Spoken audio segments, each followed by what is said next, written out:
বেকারদের বিকল্প কর্মসংস্থানের ব্যবস্থা করছে বর্তমান সরকার। বর্তমান সরকার এমন চাকরি দেবে না যে চাকরি চলে যায়। যোগ্যদেরকেই চাকরি দেওয়া হবে, যারা চাকরি পাবে না তাদের জন্য বিকল্প ব্যবস্থা করা হচ্ছে। কথাগুলো বলেছেন বিধানসভার উপাধ্যক্ষ রামপ্রসাদ পাল। সরকারি চাকরি পাওয়া সারা পৃথিবীতেই দুষ্প্রাপ্য হয়ে যাচ্ছে, কারণ শিক্ষিতের হার বাড়ছে। চাকরির নিয়ম নীতিও আগের তুলনায় অনেক কঠিন হয়ে গেছে। বেকারদের কিভাবে কর্মসংস্থানের ব্যবস্থা করা যায় তা নিয়ে বর্তমান সরকার সবসময় ভাবে। বেকারদের ব্যবসা করার জন্য স্টল নির্মাণ করে দেওয়া সরকারেরই একটি প্রকল্প। কথাগুলো বলেছেন বিধানসভার উপাধ্যক্ষ রামপ্রসাদ পাল। তিনি বাম আমলের 10,323 জন শিক্ষকের চাকরিচ্যুত হওয়ার প্রসঙ্গ টানেন। অবৈধভাবে চাকরি দেওয়াতেই এগুলো চলে যায়। চাকরি বিক্রি করা হয়েছিল বলে অভিযোগ তুলেন তিনি। অযোগ্যরা চাকরি পেয়েছিল, এর জন্য দায়ী ছিল সিপিএম সরকার। কিন্তু বিজেপি এইভাবে চাকরি দেয় না। যারা চাকরি পাবে না তাদের বিকল্প কর্মসংস্থানের কথা ভাবে বিজেপি সরকার, তাই তাদের জন্য বেকার স্টল নির্মাণ করা হয়। তিনি তার বক্তব্যে বেকারদের বিকল্প কর্মসংস্থানের উপর গুরুত্ব দেন। বুধবার মলয়নগর গ্রাম পঞ্চায়েতে বাইপাস সংলগ্ন রামঠাকুর আশ্রম পাড়ায় সিসি রোড এবং বেকারদের জন্য নাগিছড়ায় 16টি স্টল উদ্বোধন করেন রামপ্রসাদ পাল। সেখানে বক্তব্য রাখতে গিয়ে এই কথাগুলো বলেন তিনি। এদিনের উপাধ্যক্ষ রামপ্রসাদ পাল ছাড়াও উপস্থিত ছিলেন ব্লকের বিডিও, পঞ্চায়েত সমিতি চেয়ারম্যান সহ পঞ্চায়েতের সদস্যরা। শ্যামাপ্রসাদ মুখার্জি মার্কেট স্টলের উদ্বোধন হওয়ায় খুশি বেনিফিশিয়ারিরা। অনুষ্ঠানে স্থানীয় কৃষিজীবীদের নানা রকম কৃষি সামগ্রীও তুলে দেওয়া হয়। অনুষ্ঠান ঘিরে স্থানীয়দের মধ্যে বেশ উৎসাহ দেখা যায়। বিভিন্ন সময়ে বিভিন্নভাবে তাদের সেবা দিতে পারি, তাদের সাহায্য সহযোগিতা করতে পারি। যেরকম আমাদের এখানে অনেকেই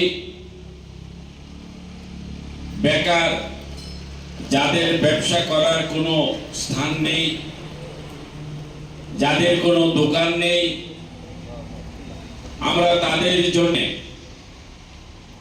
আমরা সব পঞ্চায়েতে, শুধু এখানে তাই নয়, আমাদের সমস্ত পঞ্চায়েতে আমরা যারা বেকার যুবক ছেলেরা আছে, বেকার যুবক ছেলেরা যেন তাদের পরিবার নিয়ে তাদের কর্মসংস্থানের মাধ্যমে যেন আর্থিক উপার্জন করতে পারে, সেই জন্য তাদেরকে আমরা কিভাবে ব্যবস্থা করে দিতে পারি, বিভিন্ন ভাবে আমরা সেই পরিকল্পনা নিয়ে থাকি। তার মধ্যে দোকান ঘর বা দোকান শেড দেওয়া, এটা আমাদের কাছে একটা প্রকল্প। আপনারা সবাই জানেন যে বর্তমান সরকারি চাকরি পাওয়া এটা একটা দুষ্প্রাপ্য ব্যবস্থা হয়ে গেছে। এটা শুধু আমাদের রাজ্যে নয়, এটা সারা ভারতবর্ষে নেই, সারা পৃথিবীতে সরকারি চাকরি নিয়ে বা সরকারি চাকরি পাওয়া এটা আজকাল যুগে সর্বদেশে এবং রাজ্যের দেশের সমস্ত জায়গায় এটা দুষ্প্রাপ্য হয়ে গেছে। কারণ শিক্ষার হার বাড়ছে। সেই আজ থেকে আমরা যদি 10 বছর আগের কথা বলি, 10 বছর আগে যেভাবে চাকরির নিয়ম নীতি ছিল, চাকরির সেই নিয়ম নীতি অনেক আগের তুলনায় কঠিন হয়ে গেছে। তারপরেও বিগত দিনের সরকাররা যেভাবে অনিয়মিত চাকরি দিয়েছে, অনিয়মিত মানে হচ্ছে যারা দলের কার্যকর্তা কর্মী বা যারা দলের ক্যাডার ছিল, তাদেরকে বিগত সরকার অনিয়মিতভাবে আইনের বিরুদ্ধে গিয়ে, ঊর্ধ্বে গিয়ে,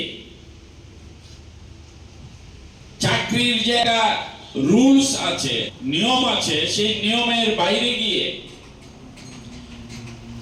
তাদের দলীয় ক্যাডারদের সরকারি চাকরি দিয়েছিল বিভিন্ন জায়গায়।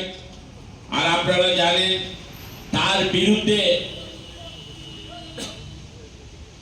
আদালতে মামলা হয়েছে, যারা চাকরি পায়নি তারা মামলা করেছিল, সেই মামলা হাইকোর্ট, সুপ্রিম কোর্ট,